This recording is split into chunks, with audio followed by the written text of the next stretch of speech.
안녕하세요. 유상민 목사입니다. 어젯밤부터 눈이 왔습니다.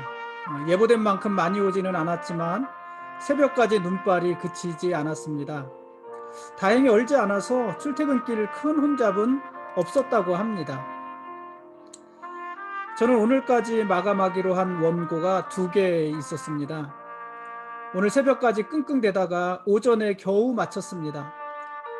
시간에 쫓긴다는 것은 항상 스트레스입니다. 그런데 정작 시간을 정해놓지 않고 일을 하면 한없이 늘어져서 아무것도 하지 못할 때가 많이 있습니다. 결국 스트레스가 일을 하게 하는 것입니다. 보통 스트레스의 반대는 릴렉세이션이라고 합니다.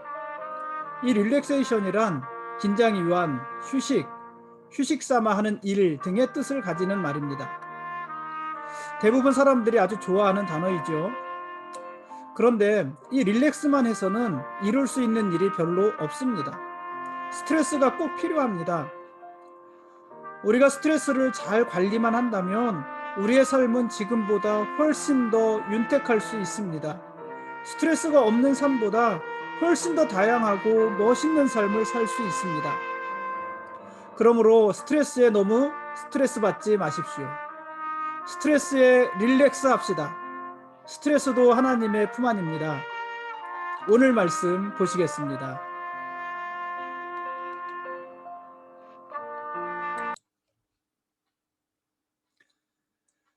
오늘 읽을 말씀은 출애굽기 1장과 2장입니다. 지금까지 창세기의 말씀을 읽었습니다. 창세기에서 하나님은 아브라함을 부르셨습니다. 하나님은 아브라함과 하나님 나라의 언약을 맺으셨고 그 언약을 이삭과 야곱을 통해서 이어가셨습니다. 그리고 야곱의 12아들을 통해서 이스라엘 나라의 기초를 이루셨습니다. 그런데 아직도 부족합니다. 아브라함의 후손들에게는 아직 땅도 없고 주권도 없고 무엇보다도 나라를 이룰 만큼 충분한 백성도 없습니다. 그러니까 보통 국가의 3요소를 주권, 영토, 국민 이렇게 말을 하잖아요. 그중 어느 것도 갖추어져 있지 않은 것입니다. 그러니 아직 나라가 될 수 없습니다. 그래서 하나님은 야곱의 가족을 애굽으로 보내십니다. 가나안 땅에서는 그들이 생육하고 번성하는데 한계가 있었기 때문입니다. 하나님은 요셉을 먼저 애굽으로 보내셨고 애굽과 가나안 땅에 아주 큰 흉년이 들게 하십니다. 그래서 야곱과 그의 가족 70명이 요셉이 있는 애굽으로 내려가게 됩니다. 그리고 요셉의 그 애굽의 고센 땅에 정착해 살면서 생육하고 번성하게 됩니다.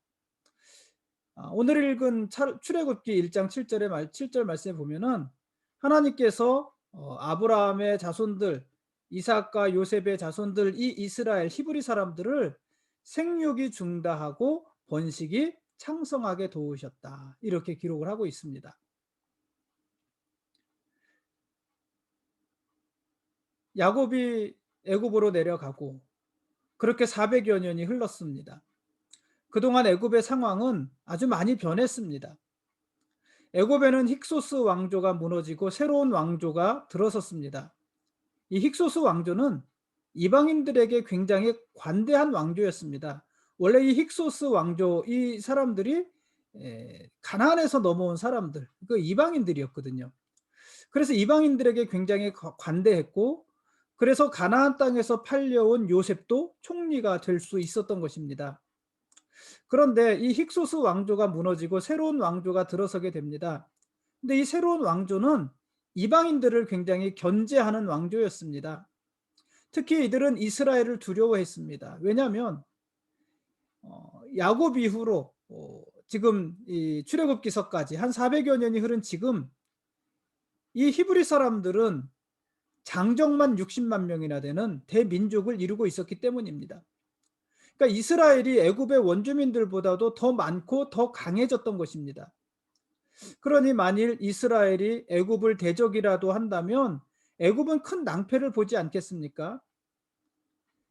그러니 이스라엘이 두려웠겠죠. 이런 배경을 가지고 오늘 출애굽기서의 이야기가 시작이 되어집니다.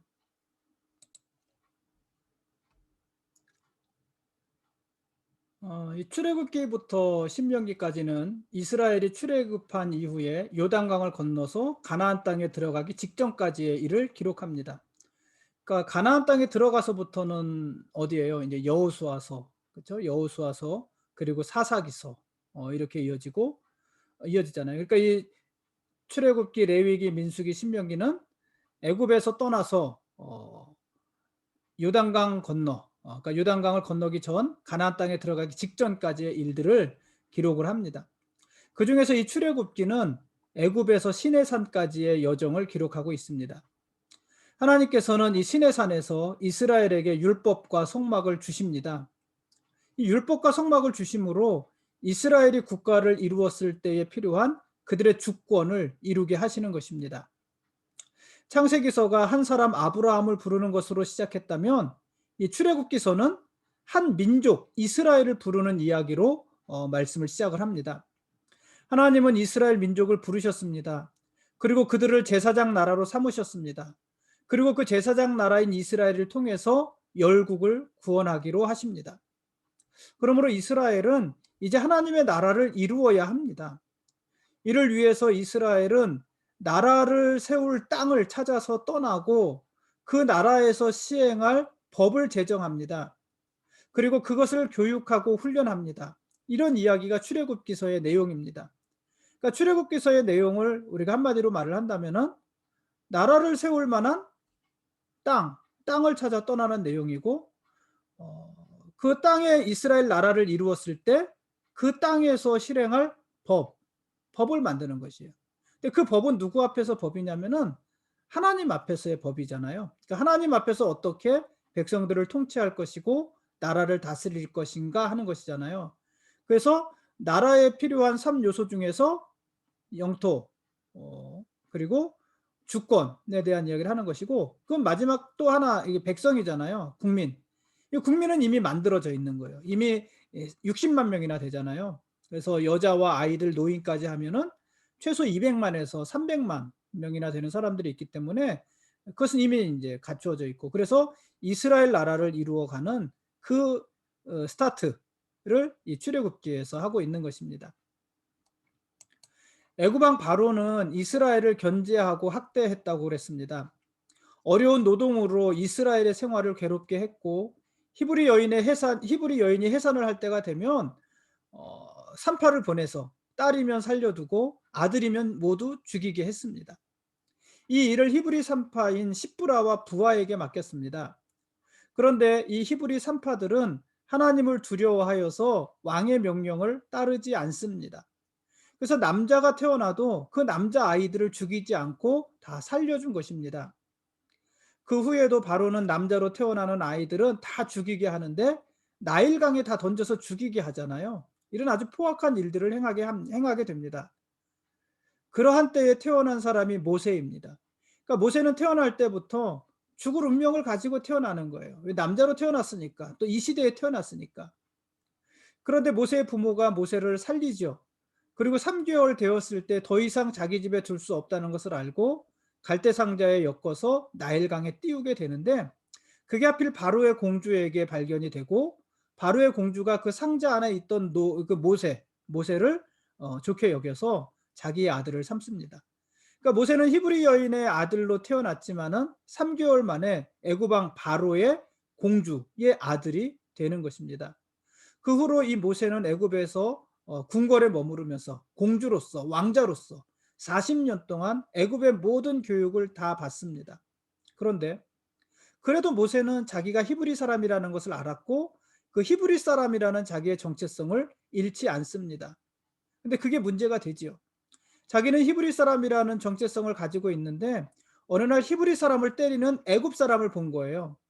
그래서 모세가 그 애굽 사람을 죽이고 그 일이 계기가 되어서 모세는 결국 도망을 가게 됩니다.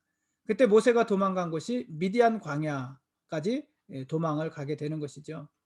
그 미디안 광야에서 모세는 미디안 제사장 르우엘을 만나고 그 르우엘의 집에 거하게 됩니다.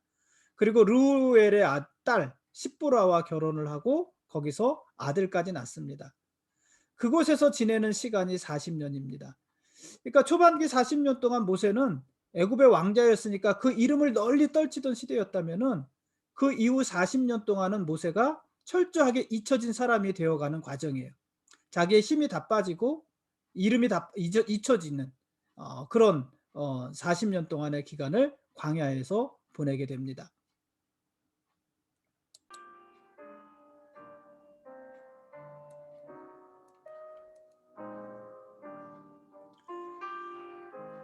지금까지 출애굽기 1장과 2장 말씀에 대한 길라잡이였습니다. 내일은 출애굽기 3장과 4장 말씀을 읽겠습니다. 무슨 일이든 하나님을 대적하는 자가 있고 또 하나님을 경외하는 자가 있습니다. 하나님은 이스라엘이 애굽 땅에 있는 동안 생육하고 번성하기를 원하셨습니다. 그러나 애굽 왕 바알은 이스라엘이 애굽 땅에서 아주 사라져 버리기를 원했습니다.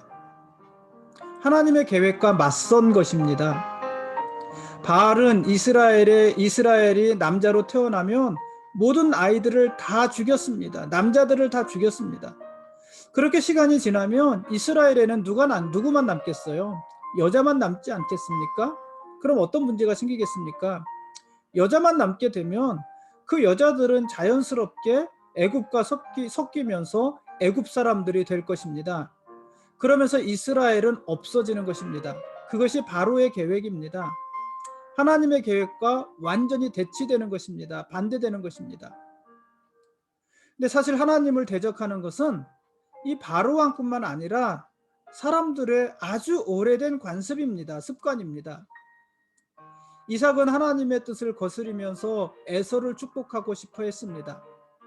하나님의 뜻은 큰 자가 작은 자를 섬기는 것이었지만 이삭은 자기가 사랑하는 에서를 축복하는 것이었습니다. 하나님의 하나님의 뜻에 대적하는 것이었죠. 요셉의 형제들은 요셉을 죽이거나 팔아서 하나님이 요셉에게 주신 꿈이 이루어지는 것을 막으려고 했습니다. 하나님의 뜻과 상관없이 자기들이 요셉을 죽이거나 요셉을 팔아버리면 하나님의 뜻이 어떻게 이루어지겠는가 그렇게 생각하고 결국 요셉을 팔기까지 했습니다. 하나님의 일을 막아서는 것입니다. 하나님에게 대적하는 것입니다. 오늘 애굽 왕 바로도 마찬가지입니다. 그는 이스라엘 모든 남자를 죽여서라도 이스라엘이 생육하고 번성하기를 원하시는 하나님의 뜻을 꺾으려고 했습니다. 참 어리석은 사람들 아닙니까? 그런데 모든 사람이 그러는 것은 아닙니다. 오히려 반대로 어떤 상황에서도 하나님을 경외하는 사람들이 있습니다. 히브리 산파인 십부라와 부하가 그랬습니다.